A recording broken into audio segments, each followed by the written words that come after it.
Au large de Dakar, là où l'océan Atlantique embrasse la côte ouest africaine, émerge une île aux allures de carte postale. Gorée.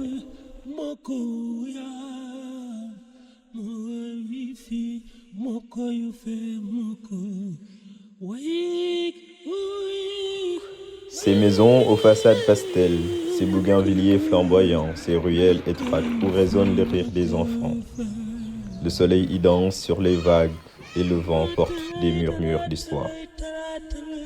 Mais derrière cette beauté se cache une mémoire douloureuse. Gorée, c'est aussi l'île des larmes, le dernier sol africain, foulé par des milliers d'esclaves avant la traversée vers l'inconnu.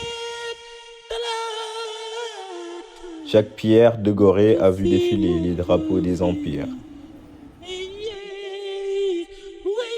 La maison des esclaves se dresse, silencieuse et imposante.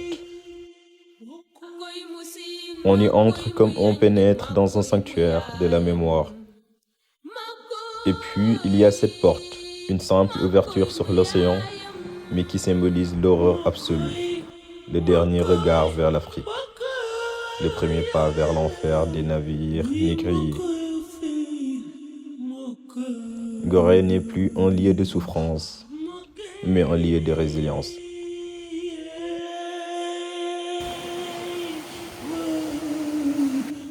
Gorée est un paradoxe, un bijou de beauté né d'une tragédie, un lieu de paix hanté par les fantômes du passé, mais c'est justement cette dualité qui en fait un symbole universel.